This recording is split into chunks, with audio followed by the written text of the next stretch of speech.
Hey everyone, welcome back to another video. My name is Jared Beckwith. I'm a registered EEG technologist and it's Neurodiagnostics week, so happy Neurodiagnostics week, guys. And today I just wanted to show you guys my software and the progress that I've been making.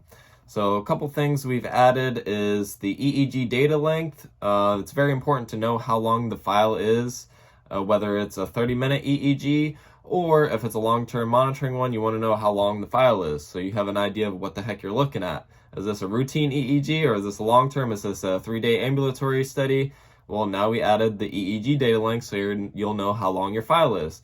We also added a way to track how far into the EEG you are. So if we scroll along, it'll tell you exactly what second you're on in terms of seconds and minutes and also hours. Before, we just had on the bottom here, it was just the seconds. So if we scrolled way deep into here, it would be like second number 500 or something like that. And you can't really tell what second number 500 is. It'd be much better if it was in minutes and seconds, is what we have right here. It'll show you exactly what minute, what second you are on the EEG. Now that's a big addition, I would say. Now, another thing that we've added, we've perfected the sensitivity changing, which is good. You can change it with the arrow keys up and down. Here it is. Nice and easy. Other things we've been working on is the scrolling. That's the big thing I want to talk to you guys about. So this is a very difficult problem. So this version right here, it's more of like a test version. So I'm able to scroll 1 second at a time if I just tap the arrow keys. So we're able to figure that out with this whole new scrolling system. But like I wanted before, I want it to scroll really fast if I hold down the arrow keys. But if we try to do that here, I'll hold it down right now. So it's scrolling, but it teleports like 20 seconds ahead. I'll do it again. So we're at 2:16. I'm holding down the arrow key. Now if we look at it, now we're at 2:39. So we don't want it teleporting to 2:39 if I hold down the arrow key. I want to see it scrolling so I don't miss any of the EEG waves.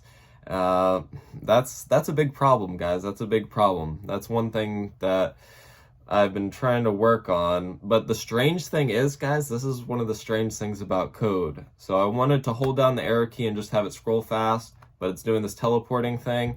If I don't have the channel names printed on here, for some reason it scrolls perfectly just the way I want it to.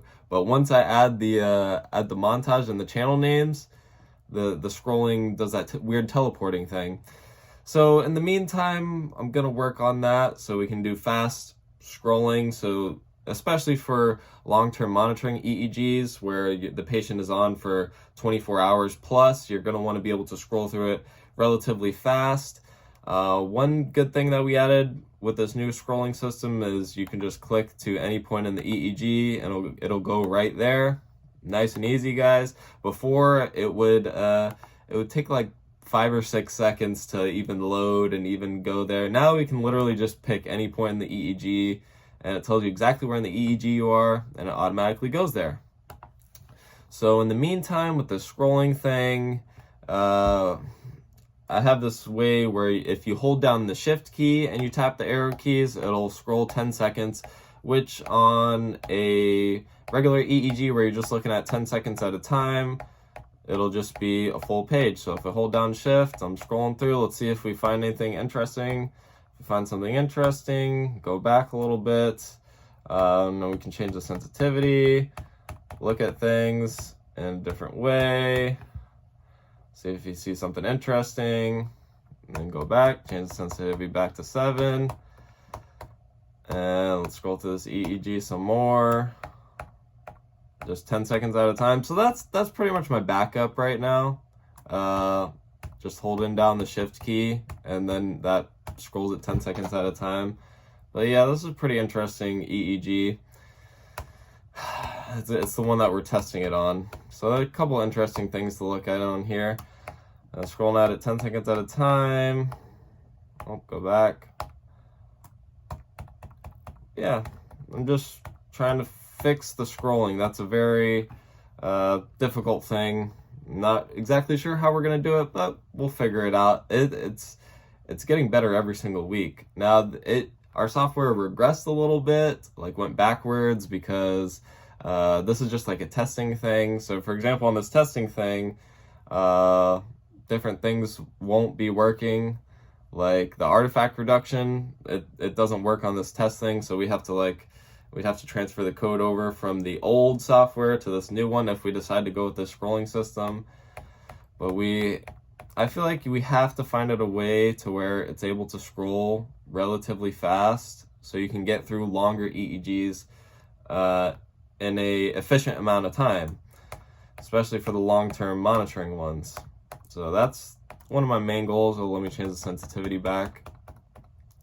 I'm not really sure how we're going to do it, but we just keep trying every single week. And as you guys can see, oh, we got a lot of artifact there. Nice. Maybe someone's like scrubbing and fixing the wire here at P3. Maybe that's what's going on. And then it looks like it gets put back on. Good. Yeah, this is pretty much where we're at. Oh, another cool thing is I added our logo in here. So originally it was really squished up because we were adding a rectangular logo into a square box, and it just looked really squished. And now it's small, but it's there, guys. I'm starting to put my branding, my company AiON. Another thing we have to work on is, so we got the icon right here.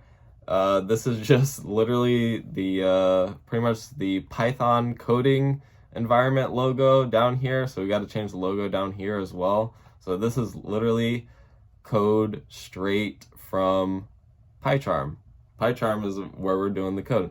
PyCharm, Jupyter Notebook, those are two good development environments. They're free if you're interested in programming. Now, a lot of people do stuff with MATLAB as well for EEG signals, at least. So those are just a couple interesting things to look into if you like programming. But yeah, this is just showing you guys a little update of where we're at.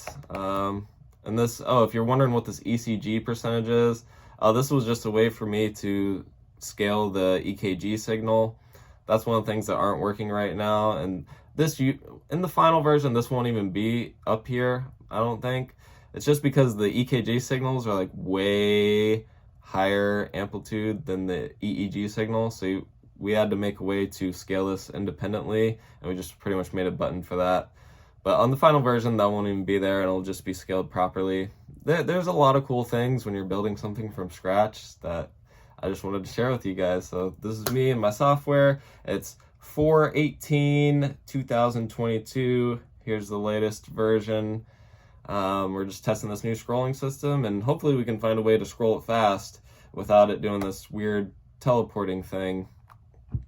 Yeah, completely unacceptable. It's not going to work for the final version. So, but luckily, I'm just doing this for fun. So it'll get fixed eventually. We'll work on it every week. But yeah, thank you guys for watching. Comment down below.